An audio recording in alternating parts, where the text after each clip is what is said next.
हाँ हाँ हाँ मेरे पास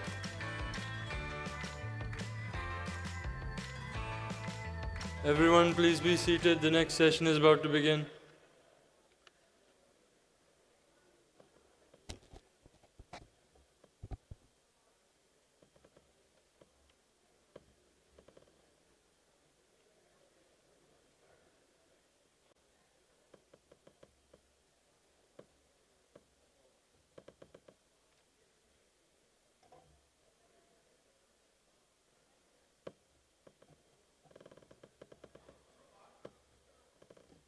Please be seated.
Namaste. Welcome everyone. I am Aditya Rudrapande. I am a first-year student at Flinders University studying cybersecurity and a volunteer for the World Hindu Economic Forum. The greatest equation of the 20th century is E equals mc squared. But what is the greatest equation of the 21st century? Does anyone have any guesses? The answer is E equals F. This means education is equal to future. On that note, we now begin our session on the power of education in building knowledge economies. I now request the following speakers to come on stage. Professor Patricia M. Davidson, who is a Vice-Chancellor Fellow at the University of New South Wales and former Vice-Chancellor of the University of Wollongong. She is the chairperson of this session. Professor Jessica Gallagher, Deputy Vice-Chancellor in the Office of External Engagement at the University of Adelaide. Professor Balram Pani, Dean of Colleges at the University of Delhi, one of the top-ranking universities of Bharat, and chairperson of the Non-Collegiate Women's Education Board, supporting over 32,000 women students.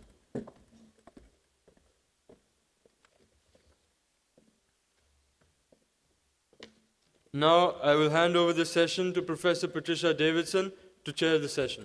Thank you.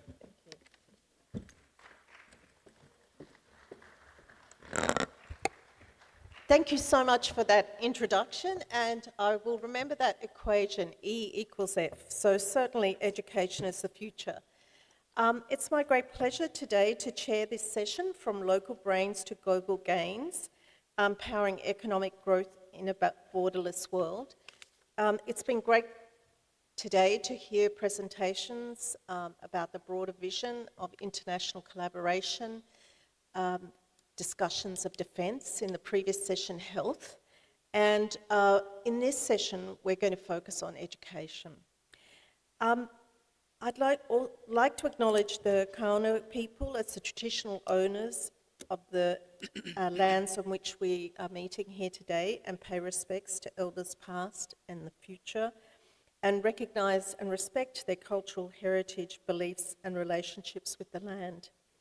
And it was very moving this morning to see the form of collaboration of the World Hindu Economic Forum with the traditional owners and the business opportunities that that will bring forward. It's my great pleasure today to be sharing the podium with my colleagues, Professor Jessica Gallagher, who, as you've heard, is Deputy Vice-Chancellor, International and External Engagement at the Adelaide University, which is a very interesting story of collaboration and partnership, and here in Adelaide. And also, it's great to welcome Professor Balaram Pani, who is the Dean of Colleges at the University of Delhi. And so I'm going to start the session just briefly providing some commentary. Each of us will speak, and then we'll take questions at the end. Could I have my slides, please? Thank you. So if I had to think about education at the moment, the words unpredictable, volatile, uncertainty, they're the words that first come to mind. I think we are in an environment of unprecedented change, facing significant headwinds, but also many opportunities. I think all around the world, the importance of education is being recognised, as are some challenges of the way in that education should be delivered. From when the first universities started in 859 in Morocco through to present days, universities have moved beyond education for a few elite to democratisation. And as Nelson Mandela says, education is the most powerful force that you can have to change the world. And we know that there is an increasing demand, and this will only continue to rise. But in that context of importance of education, the importance of innovation and discovery, we face some significant challenges: shifting geopolitical axes, changes, moves to nationalism and populism, and just increasing climate change events. All of those factors impact upon global mobility. And although at the beginning of this century, globalisation was predicted to be the saver of the modern world, many people are challenging that, and we're moving to more regional borders and tensions and conflicts. But, you know, in terms of Australia and India, we have some significant enablers, particularly the Australian bilateral economic cooperation and trade agreements. So, as I've mentioned, universities all around the world are under question, and some people would actually say siege. But if I look at the role of universities all around the world, I like to think of them as anchor institutions which play a critical role in terms of fostering community engagement.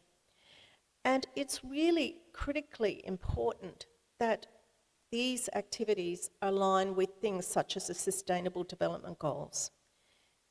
One of the really powerful forces of universities is empowering women, and we know where women are more educated, the health and well-being of communities is stronger.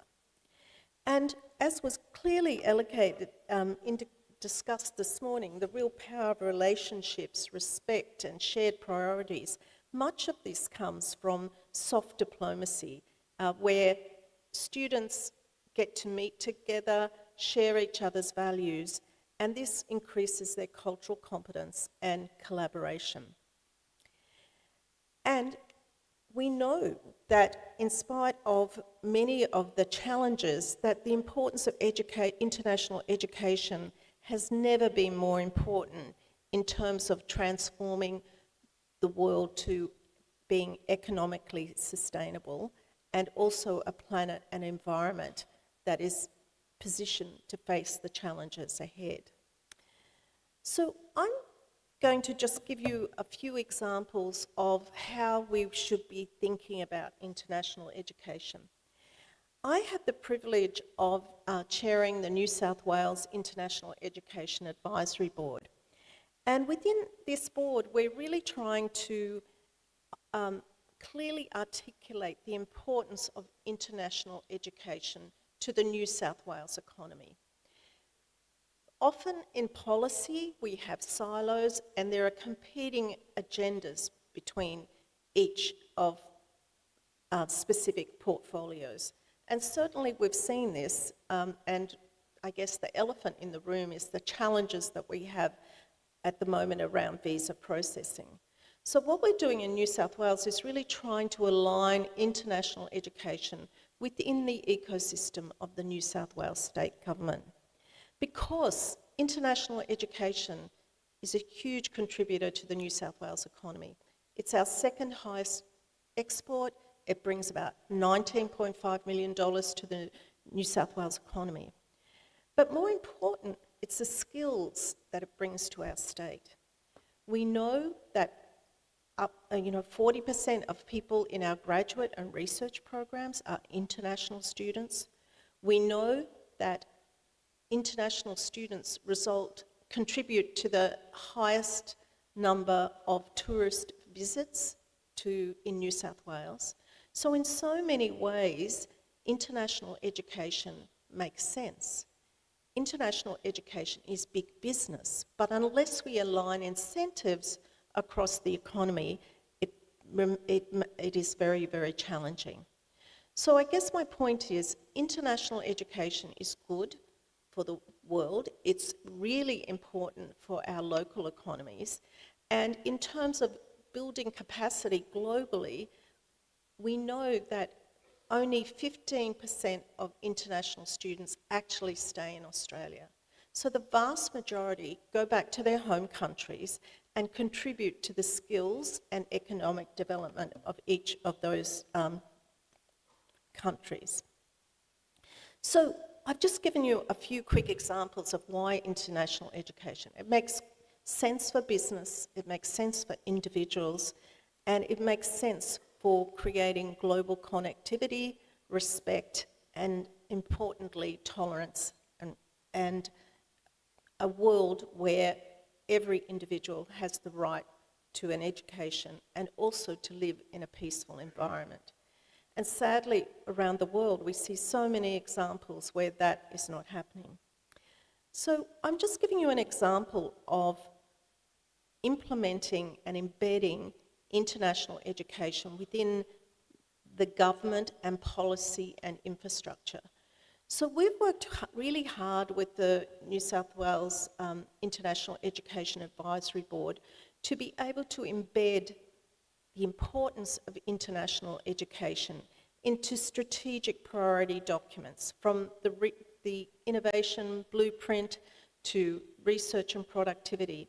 So it's just an example where we cannot just think of education as a singular pursuit, but how we embed each of those elements in government so that we can enable the drivers to make sure that students coming to Australia or engaging in transnational education programs have access to the very best education.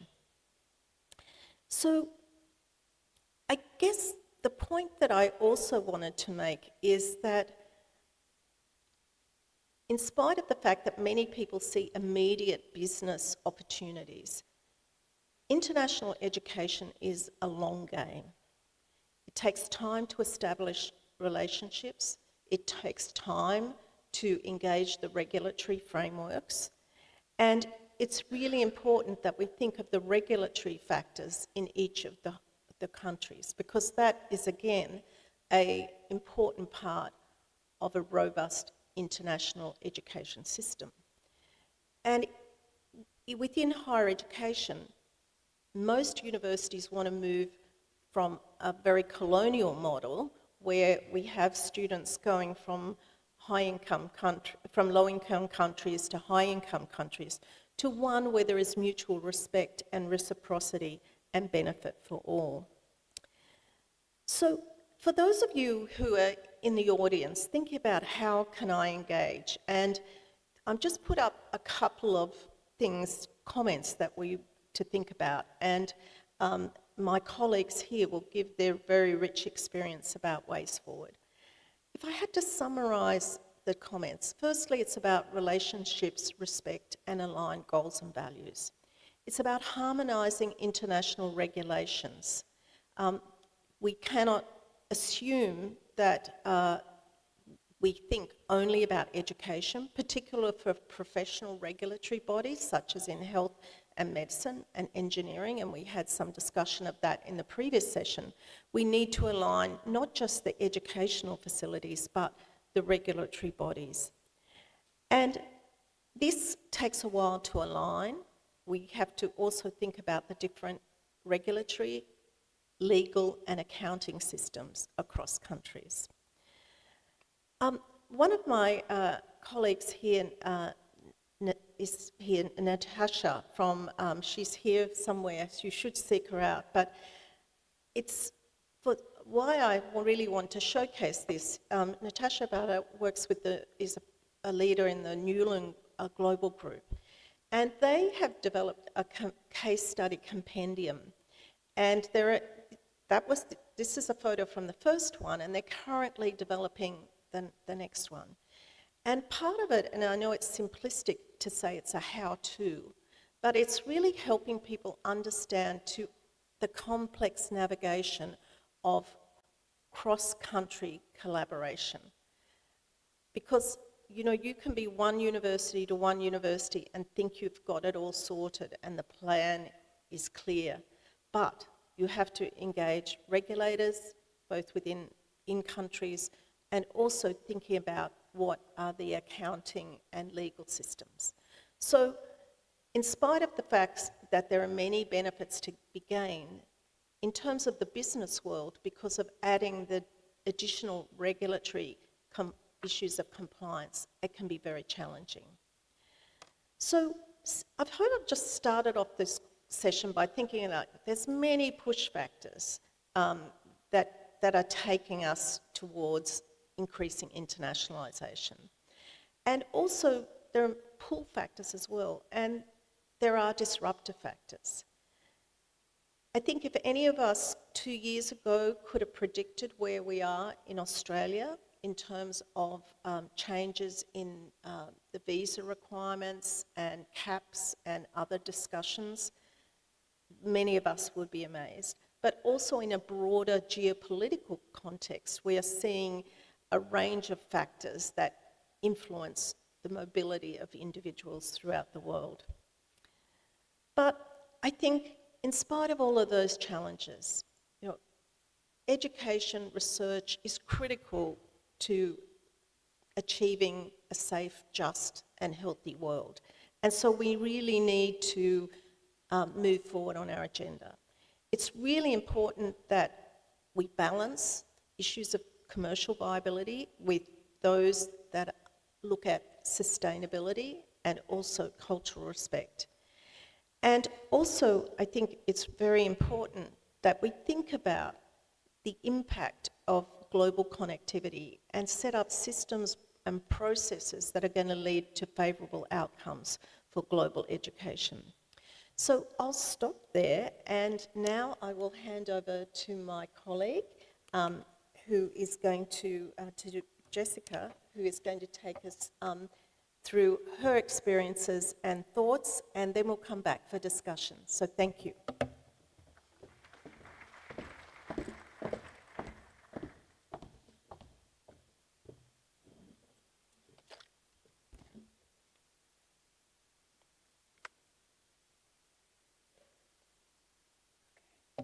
Well, good afternoon, everyone. I'm delighted to be here today to have an opportunity to speak with you about the power and possibilities of higher education and to provide some examples of research and teaching collaboration across our region.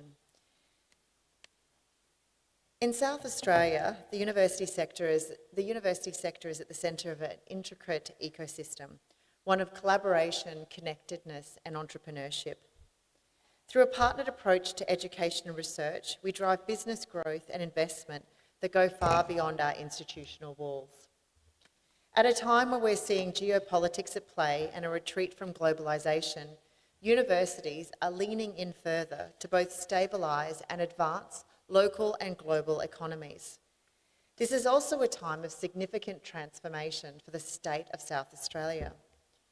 We stand only a few months away from opening Australia's newer major university, Adelaide University, which is the result of a merger between the University of Adelaide and the University of South Australia. This presents a scale of resource and opportunity never seen before in our history. We are bringing together 180 years of collective experience, $2 billion in revenue, 5,000 researchers, and 7,000 industry collaborators to drive a new education and innovation agenda.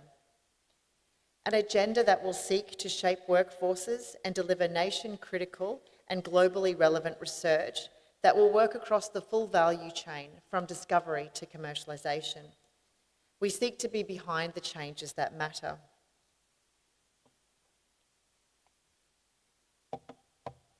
It's also a significant time of harmony, synergy and growth in the bilateral relationship between Australia and India.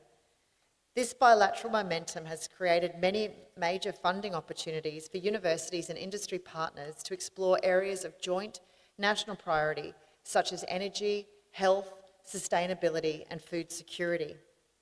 And this has been bolstered by the Australian government's deep commitment to strengthening links with India through initiatives such as the Centre for Australia-India Relations and the Matri grants. Through this incredible funding opportunity, we have successfully partnered with OP Jindal Global University to promote our cross-cultural entrepreneurial ecosystem and market opportunities to more than 120 new venture founders. It's collaborations such as these that unlock greater potential within our region. We share deeply integrated trade and supply chains and societal and cultural connections across Asia. And education is Australia's largest service export industry. As many people have commented, it's the biggest export that we don't dig out of the ground. It's an export that's worth $51 billion and changes lives for the better. The world should look to Australia and its neighbours as a valuable source for innovation, enterprise and skilled graduates. Through greater strategic partnering, quality education and research, we can bring some regional sanity to an otherwise fractious time. We can release the much-needed capability for acceleration and growth, reinforce essential bridges and affinities, support diversification of economic ties, and forge global friendships and connections. Our relationship with India is long-standing. At our foundation universities, Indian students represent our first and second largest international cohorts for commencing learners. They also represent one of our largest alumni networks. A recent MOU, Memorandum of Understanding, with the Indian Institute of Science in Bangalore will see our institutions share expertise to create a cleaner future in an effort to jointly tackle climate change and drastically reduce net emissions. Indian startup Honest Cryogenics, incubated through our university's ecosystem, is developing advanced fuel tanks for rockets and finalising designs for hydrogen and oxygen storage solutions. And Indian space tech startup ResearchSat has launched its mission to revolutionise biomedical research and find novel therapies with knowledge gained outside of this world. Our researchers have also partnered with Manipal Academy of Higher Education to secure national Spark funding that will see the development of a diagnostic device for detection of drug-resistant bacteria in diabetic foot ulcers. A consortium of partners bringing together vocational training and agricultural sectors in Australia and India are looking at advancing contemporary agricultural practices to boost productivity and sustainability. And our growing collaboration with a number of top-ranked Indian research universities, such as the Indian Institute of Technology Madras and the Indian Institute of Science Bangalore, has encouraged knowledge sharing on areas such as STEM, entrepreneurship, health, agriculture, food security and AI. Knowledge that will be greatly enhanced through the recent establishment of our Responsible AI Research Centre, the the first of its kind in Australia. The Essentia Innovation Academy in Digital Business delivers some of the very best industry-informed business education to bridge global skills gap with a growing reliance on digital technologies. We are also exploring opportunities for joint PhDs with Indian partner institutions to fuel critical research and development on multi-generational challenges that face the entire globe. These are just some of the examples of how together we can and we are advancing our economies and societies for the better. But there is always cause for expansion. The Australia-India connection is one of the most significant of importance within the Indo-Pacific. Together, Australia and partners throughout Asia can shape what's next. If we work to strengthen our shared education and research agenda at scale and pace, the power lies within our region to collectively create a brighter future, from remediating the socio-economic strains in rapidly growing nations to advancing that growth. There is something uniquely powerful about South Australia. When you partner with us, you partner with the whole state. There is a collective drive and willingness to connect across industries and disciplines for the greater good. South Australia has always been a place for progress. We are a society that embraces technological opportunities in education, energy, space, advanced manufacturing, food and wine, creative industries, and health services.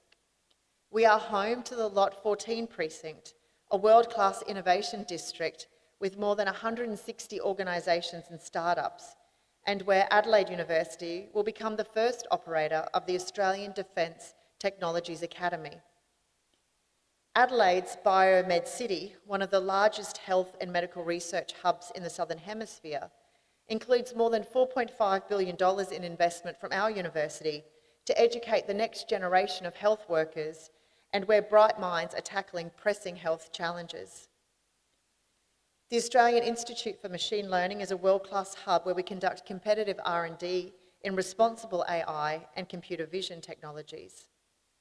The Future Industries Institute is where breakthroughs in tech are made, including development of the world's first shatterproof mirror. And the South Australian Sports Institute is powering greatness in sports science and wellbeing. There are also startup ecosystems like the Enterprise Hub and ThinkLab that are powering future entrepreneurs, innovators, and change makers. It's fair to say that we punch above our weight here in South Australia, setting our own pace for life through advancement and discovery. With a strong sense of community, we embrace diversity and inclusion. Our international students and our partners are intrinsic to the cultural fabric of who we are, and we have very, very much to learn from one another. And so here we are. I feel incredibly fortunate to be leading partnerships and engagement for Australia's newest global top 100 university and a member of the Group of 8. We are brimming with potential. We are a university that has the resources to do more, and our combined horsepower will enable transformative investments to help deliver on our ambition to be the most connected university in the nation. To do so, we will need to partner and are eager to engage with institutions and industry across our region to tackle global challenges. To accelerate South Australia as a critical testbed and a partner of choice, we need to deliver through agility by simplifying and strengthening ways to engage and with a joint commitment to delivering real-world outcomes. Innovation powered by the new Adelaide University will see us leverage our expertise and knowledge of our extensive partnership network of local and global collaborators. From global mobility and transnational education to research partnerships and degrees, as well as senior missions and entrepreneurial incubation, we are ready to lead from the front. Together, we believe we can be an engine room for growth, leveraging our state's capabilities to shape a more prosperous Indo-Pacific, and of course, doing that in partnership. Thank you all.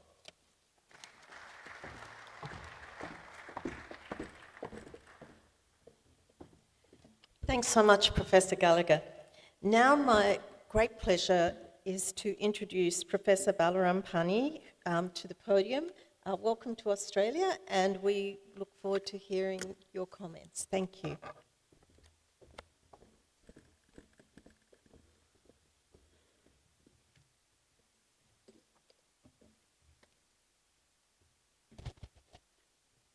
Namaskar.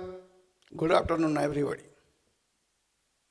The delegates on the dais and off the dais, Swami Vivekanandaji, and bright minds of the all over the world. Means those who are here right now, I can say namaskar to them, all of them. And right now, it is all about the economics and education. Means whenever we will talk about the education and economics, that young guy, he started that E is equal to MC square. But he defined it is E is equal to F. E is equal to education means it is the future, not the energy is equal to mass and velocity. And here, right now, whenever it is the nature, means whatever the nature will give you, then it will take it back. So that's why right now I can define that the E is equal to F, and again it is equal to E. That is education equal to future, and you young guy, your future is very excellent. Don't worry about that one. So it is excellent future. And when you will talk about the education and economics, it is said, Vidya dadati vinayam. Education gives us politeness, honesty, wisdom, and knowledge. And vinayat yati patratam. That wisdom, that politeness will make you suitable for any work, for any job. Means that is the suitability of the candidate. And again, dhanat dharma tataha sukham. That suitability of your candidature will make you in such a manner so that you can earn your money in an honest way and you can spend your money in the honest way. And whenever you will spend and earn the money in honest way, then definitely you will get the happiness. You just see the chain. Education, politeness, wealth, and happiness. If you will break the chain anywhere else, what will be the outproduct? Outproduct is nothing, that will be zero. So that's why that is the education and economics, that is the earning money in the honest way and spending it in the honest way, that is the very much there. And here, education. Education means, what do you mean by the economy? First of all, that economy, it will give the prosperity. The prosperity at the what cost? Prosperity, whenever it is there, and that is the, it gives the prosperity and peace to the human being without costing anything else. If it will not harm anybody else, not to the human beings, not to the ecosystem also. So that's why the education teaches us that what to do, what not to do. And education, it is the only one thing is that it will teach us in such a manner that you can identify what is wrong and what is right. So without harming the ecosystem, if you will develop, if you will prosper, then you can say that you are in the sustainable economy. And here, the prosperity, here our Bharatiya philosophy, it is saying that is the aim and objectives of the economy. I am telling you, that is the sarve bhavantu sukhina, sarve santu niramaya, sarve bhadrani paschyantu ma kaschid dukha. Means that is the aim and objectives of the economy, is that everybody should prosper in his own way. But nobody should be unhappy in the world. So that we will all, it is our own responsibility to take care of the whole system. And here right now, that is the true development, is the collaboration with the nature, but not to the conquering it. Means if you will damage the nature, then definitely your prosperity is not there, then you will be in problem. The economic transformation was deeply rooted in India's cultural ethos of seva, drawing from the Indian philosophies of collective welfare. India framed the green economy as a civic responsibility, not just a market opportunity. That is the green economy. Here we all talk about the green energy, green economy, green chemistry, everything in the green way. Means we'll have to take care of our own economy. What is earlier, it was the narrative that ecology, the ecosystem, and the economy, they are in conflicts. Because there is the prosperity if you will offer exploitation of the nature. No, it is not like that. That is the Indian philosophy, is that is the both ecosystem and the economy. They are not in conflict, they are go simultaneously. They can go simultaneously so that you will have the sustainable economy as well as the good environment. And everybody is talking about the environment right now. And here, the green energy and green economy, they are complementary to each other. And whenever you will talk about the green system, that is the, here you can say that the local brains to the global gains. Here it is the local brain. Local brain is the see in the rural areas, you will find it out that in almost all the villages, they are having the mangroves. At a one point, at least there are 40 to 50 trees together. That is the mangroves as well as a pond, water body. So that the entire environment of that village is regulated. At the temperature as well as the fresh air, both the villagers will be getting that one. So that's why they need not to worry about the fresh air, clean water, and the fertile soil. If the fertile soil, it is there, and they are having the good agriculture, and they are living a good atmosphere, and they are getting the good, the clean water, so there will be no health problem. So they can live very happily, and their life can sustain. And that economy is very sustainable. And here, the India's, it just recently, India's G20 presidency offered a new paradigm for the environmental leadership. It was not about the dominance, but about the stewardship. Not about the metrics, but about the meaning. Means here, it is our responsibility. Who will lead the game? And here the climate change, everybody is talking about the climate change. I mean, say, here everybody will be a problem. It is the global problem. And it is not restricted to on a particular region.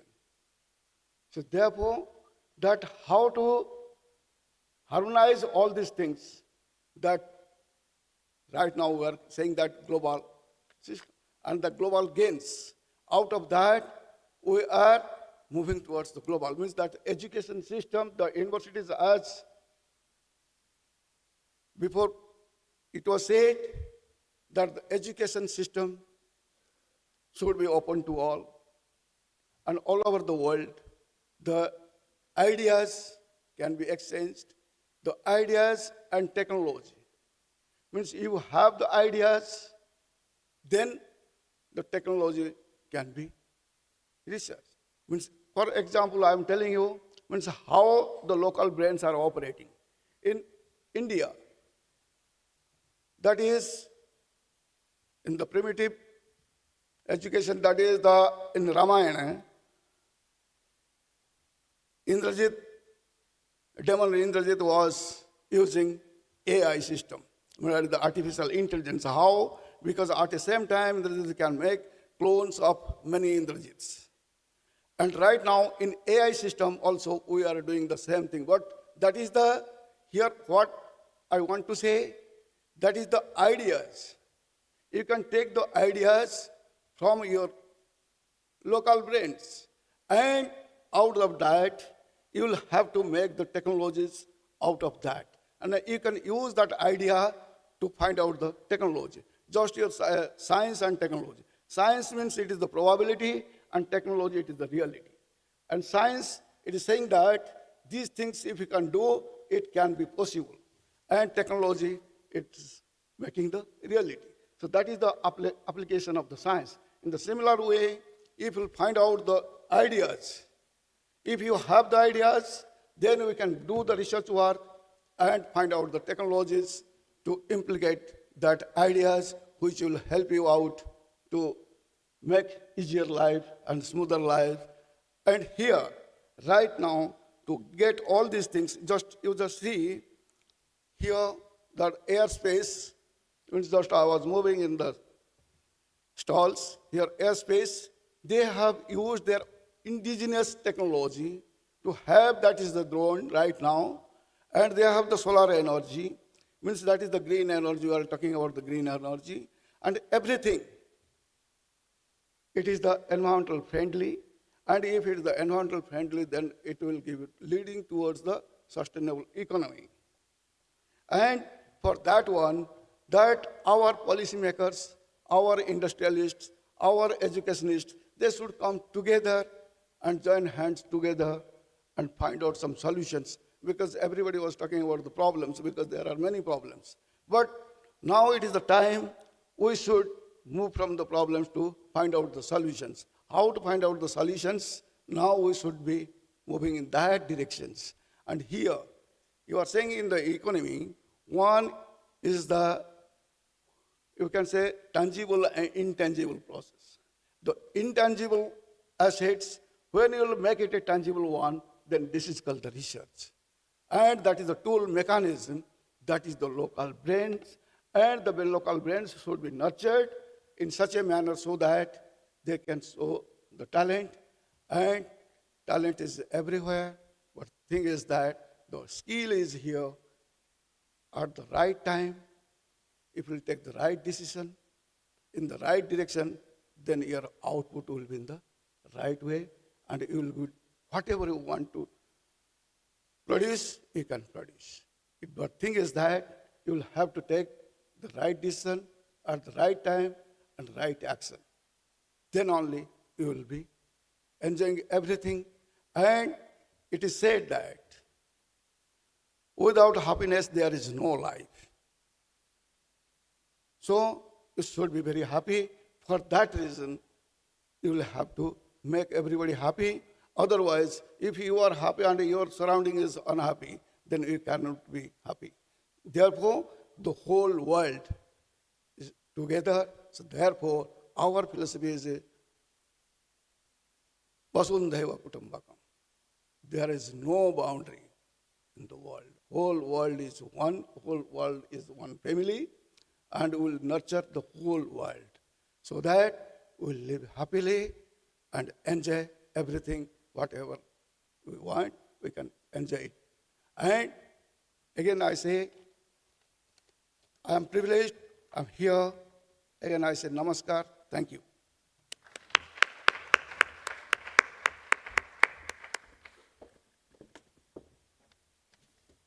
Thank you so much, Professor Balarampani.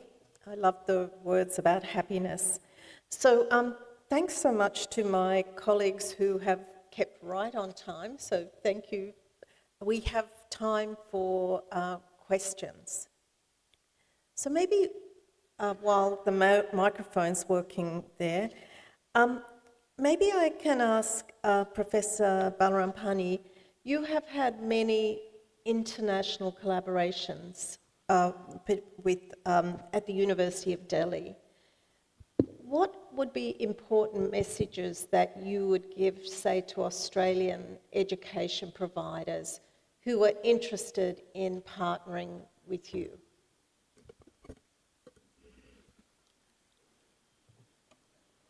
That is the education system. It cannot be restricted in a particular area. And here, the Australian universities, they are also doing very well in their respective fields, but the Indian universities, they are also very good. And if you collaborate, it means right now, Recently, that is the Australian, around 16 universities of Australian, they have just signed the memorandum of understanding with the Delhi University, which is the premier and the #1 university in India, and we have already collaborated, and that is the exchange of ideas. If we have the ideas, you have the technologies, or in either way.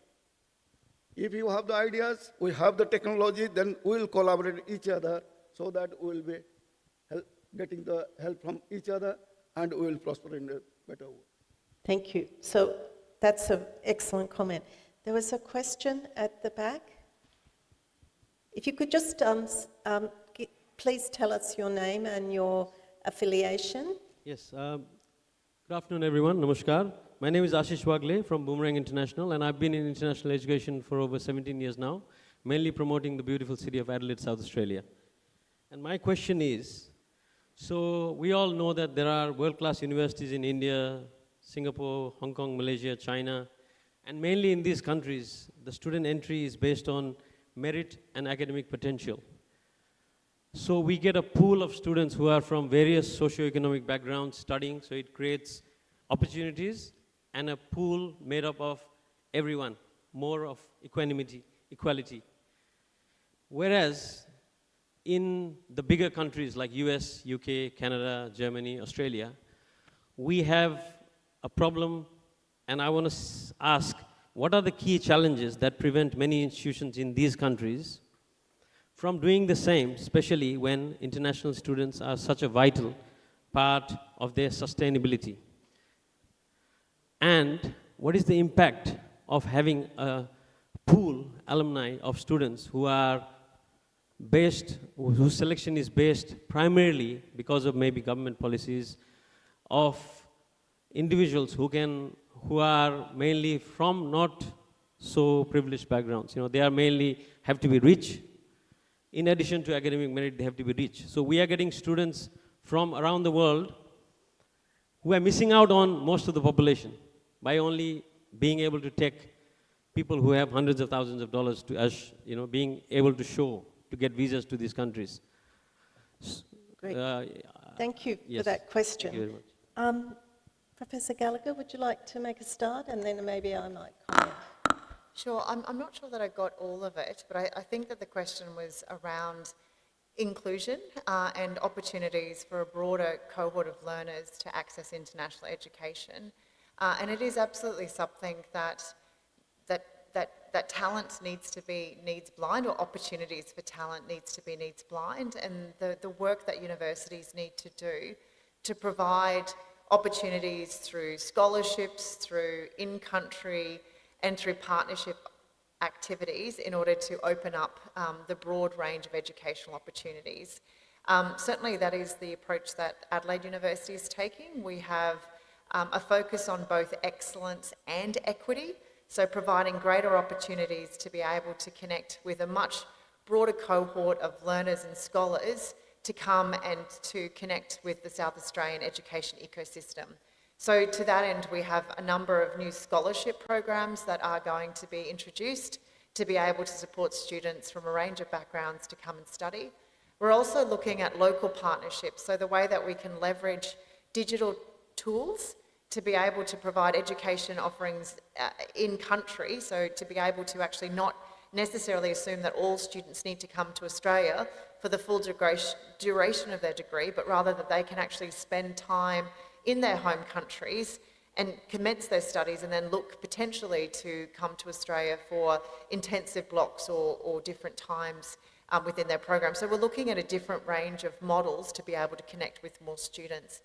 The other thing that we're deeply committed to is actually looking at working with local community organisations to support broader prosperity. So prior to my role here in Adelaide, I worked at the University of Queensland, and there we established a program with ASHA, which is an organisation that works with students in the Delhi slums to provide opportunities for them to study both with Indian institutions as well as in Australia. And I think it's through these types of partnerships that we can really unlock all of the fantastic talent that resides within our region.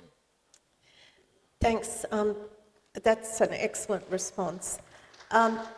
If I could just sort of add to, just in my experience over my career, it's often those students who are highly motivated from socioeconomically deprived backgrounds that are also vulnerable to bad behaviour of agents and being given unrealistic information. And I think that's something that we don't talk about very publicly, but it is there. So what I think we need to advocate in each of our countries are robust systems where the embassies, consulates, and high-ranking and credible institutions help students broker these deals. Sadly, I've heard stories of students who are being kind of taken advantage of.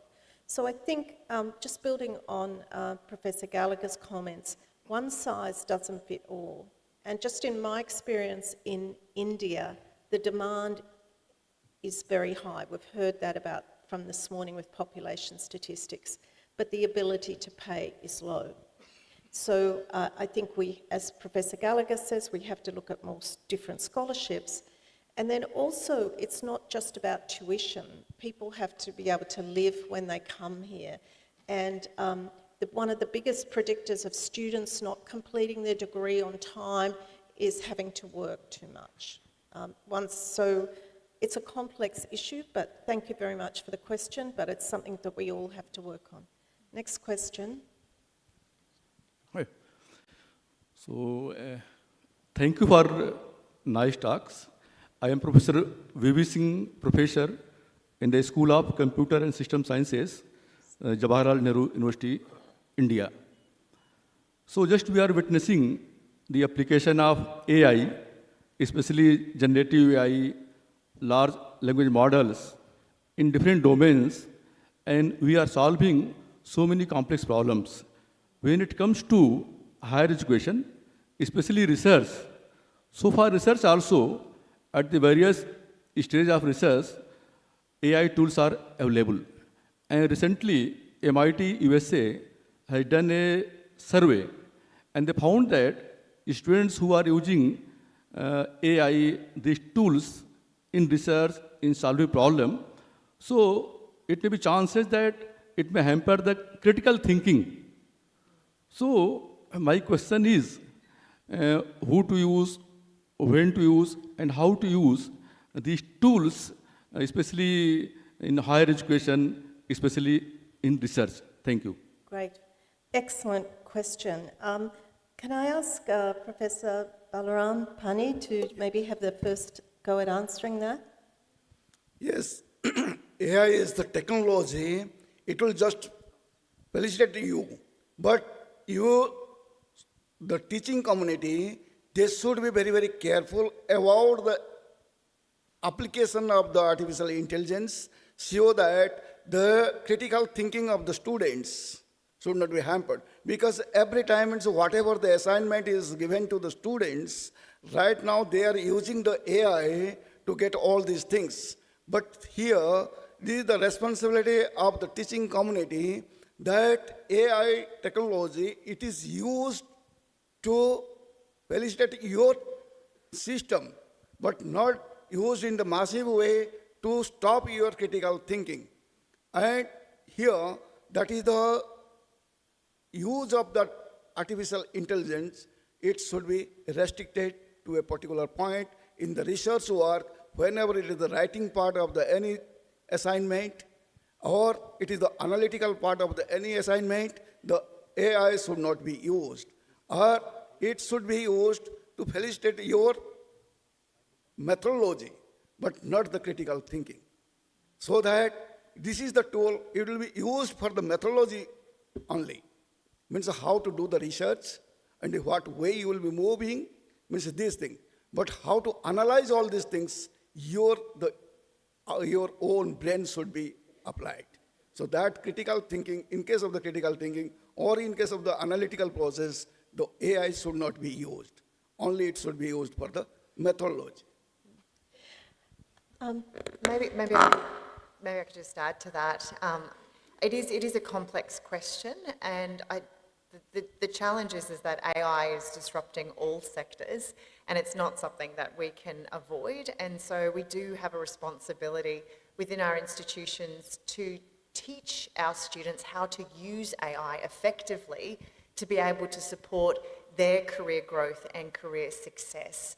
So when it comes to actually use of AI in the classroom, I absolutely agree with Professor Pani that we do need to look at the best ways of being able to leverage the tools that support students' learning without shutting off their capacity to continue to develop those critical thinking skills. So one of the ways that we've been approaching it at my university is that we will run a task through AI, and then we will ask the students to critically analyse what the AI has given them in terms of a response to a question, so that they then need to look at this to understand where the gaps in knowledge might exist and where AI may be flawed. And this is why research like the responsible use of AI, going back to understand foundational uses of AI, is going to be so important, but why, irrespective of which area of discipline that our students are studying, we do need to provide them with opportunities to gain insights into how to best use AI to be productive, to enhance the work that they do, and to be ready for future careers where we know AI is going to continue to offer different ways of thinking and doing. They're excellent comments, and if I could just add one of the online education is very powerful if it's done in a way which is appropriate to the topic and the students' learning. So the other things that we have to do is counter the pushback about online because of being able to determine the credibility of the student. Like, is the student who they say they are? But as Professor Gallagher says, this is not a question that's isolated to education. We all know if we go to do banking, there's verification, if we have telehealth interventions. So I think we're really in a new frontier. And I think that issue of verification of the individual is probably a ubiquitous issue to many people in this room who are looking at various business opportunities. Next question. Yes, Colonel Ashok Kini, sir. Question to Professor Balram, sir. So you mentioned that Indian traditional knowledge system will be taken globally, and India will become Vishwa Guru. Education policy, new education policy was introduced recently. Will it be okay right now, to mention that we'll be able to take a traditional system globally? And by what time frame that Bharat will be ready to take this as a Vishwa Guru, sir? It has already been told by our Honorable Prime Minister Narendra Modi that by 2047 we will become the developed country. There is no doubt about at all. And that is the Indian knowledge system. You just see, right now, just before this session, it was said that each and every country should be self-reliant in food and health and education. So for that direction, see, food, education and health, these are the basic amenities of the human being. And if all the human beings are access to all these things, then that country will prosper a lot. So therefore, means right now, whatever the new education policy has been framed in India, that is the holistic approach to everything. Because here, right now, the Indian knowledge system, the primitive Indian knowledge system, that is the yoga and the life system, everything has been included.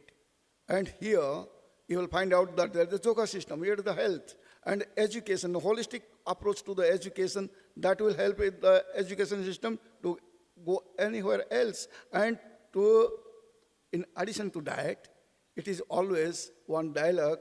If you are mentally and physically fit, then you are the hit. Then if you are mentally and physically fit, means that is the yoga and education. In the both sector, if you are doing excellent, then definitely your mind and body both will work together to bring the prosperity to your country and to your fellow countries also. Thank you. Next question. Yes, sir. This is Prashanta Kumar from Bangalore, India. Had a great session, and the dignitaries at the dais has told that education is a multi-billionaire industry as far as Australia is concerned, and because of our Honorable Prime Minister Narendra Modi ji's initiatives, now a lot of foreign universities are mushrooming in India. Of course, a couple of Australian universities are already started operating in GIFT City, Gujarat, and UK university is now coming in Mumbai. I'm asking, India is a home for most of the prestigious institutions, including IITs, IIMs, and we have a best medicine schools. How those institutions can mushroom in Australia? How it will be perceived? Sorry, do you mind just repeating the question? We've just got some... No, what I'm telling you is actually in India, we have a good amount of prestigious institutions and universities. Today, we are speaking Australian universities going to India and setting up. I'm asking the other way around. How come the Indian universities... Got it. Well, that's an excellent question. Probably way above my pay grade, but I think it's something that institutions such as the World Hindu Economic Forum can advocate for. And just to really reiterate my point, I think, and I'm sure my colleagues will agree, there's a very intentional move within universities to move from the colonial model, where we know best, to more reciprocal interaction. So I hope in the future that will happen. But I would suggest for someone who has been in this space for a long time that setting up foreign universities in India didn't happen overnight. It was a series of advocacy and communication. So I think that is an excellent suggestion for the organisation to advance. And even, the potential of co-badging and collaborating with degrees. There's already a lot of twinning degrees, but I think from a perspective of global solidarity, the more equitable and just the economic opportunities are, the better the world will be. Thank you. Yes? Thank you. Good afternoon, professors. Thank you for a wonderful session. As I'm sure you know, education is both most respected and revered within the Indian diaspora. So, as you did indicate, international students are big business for all states of Australia. My question is twofold, and I'll ask both of them. Is there any reason in the university policies where a student who's an international student who then gets either PR or citizenship is not allowed the local benefits? Adelaide Uni, New South Wales, all of them say that a student who starts as international, even though they acquire Australian PR and citizenship, has to pay international fees throughout the course. I find that both discriminatory and just a money grab. Secondly, Australian students have access to HECS, and in your statement you said that many students struggle to actually complete their studies because of employment and studies. I think it would be fair upon the universities to look at a loan system, even for international students, because the disparity in the fees is massive. So Australian students may have HECS. So I think universities should look at a loan system for international students who are obviously going to be able to repay as citizens of an Australian society. So just twofold. Why is that international students don't give the availability of converting, and perhaps looking at a loan system for international students? Thank you. Okay. Well, I'll start off, and then I might end the panel just asking my colleagues to make a comment. In fact, that's a big discussion and debate, particularly in New South Wales, where there's not equitable access to student transport. And that's actually been modelled economically, so I think it is seen as an equity issue. Your question about loans is very important, And I think there are different models. Actually, one of the submissions that went into the university's accord was, what are some credible abilities for funding? And this might be, again, an opportunity for Indian business who can set up, robust, safe loaning practices. So I think both of those questions are really pertinent to move to an equity agenda. And I think, again, having the conversation and moving forward in terms of equity will be really important. I'll just ask Professor Gallagher to make a comment, maybe from the Australian side, because I'm sure she's advocating for those things all the time. Oh, no, yeah, look, absolutely. And I think that this is where the universities have a role to play, but also our, the federal policies have a role to play as well. Certainly as it relates to support for students, as I noted, that there are a number of scholarships, not just for when students commence, but also for continuing students. And we also have a number of hardship funds, so that when a student does find themselves in a challenging financial situation, we will then work directly with the student to support them in terms of managing tuition and life costs. So there is that support network, but can we do more? Yes, I absolutely agree that this is an area that if we want to continue to grow the capability within our region, we need to look at ways that we can continue to support the breadth of talent that we have. I thought the last question was fantastic around the importance of partnerships, because we can learn so much from one another, and it is really important to continue to look at how we can expand initiatives like joint PhDs, where scholars move in both directions and they gain an understanding of the education and research ecosystems of both nations, so that they're able to embrace those networks and to provide those learnings and understandings across a broader network of industry and academic partners in Australia and across India. So we're very keen to look at how we continue to partner to see Australian students spend more time in India in study programs, and also ensure that we can have researchers move in both directions, and that is an absolute commitment across most of the Australian universities. Well, I think we're at time, so I just want to join with me in thanking my colleagues. I think it's been a very interesting panel. I think from both of our governments, we have a very clear mandate for the power of education. Prime Minister Modi has some very bold and ambitious targets, as does the Australian government have in terms of increasing participation.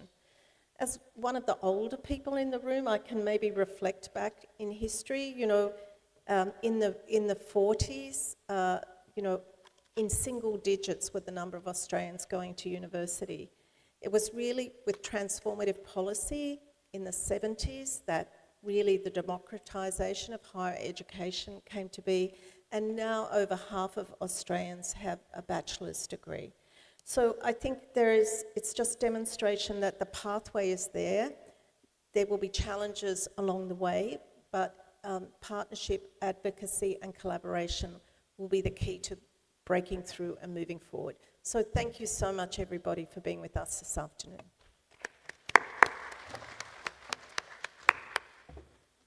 I thank all the distinguished speakers for their remarkable insights on powering economic growth in the borderless world. I'm sure the entire audience found the session very informative because I did myself as a student. Thank you. Now I'll pass it over to Deepaji.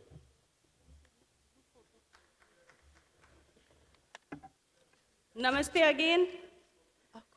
Our WHEF 2025 organizing team has thoughtfully arranged a special dedicated barista service. While many associate barista with a brand, it actually means a skilled coffee maker who prepares and serves you coffee with care. So who all want to enjoy a good coffee?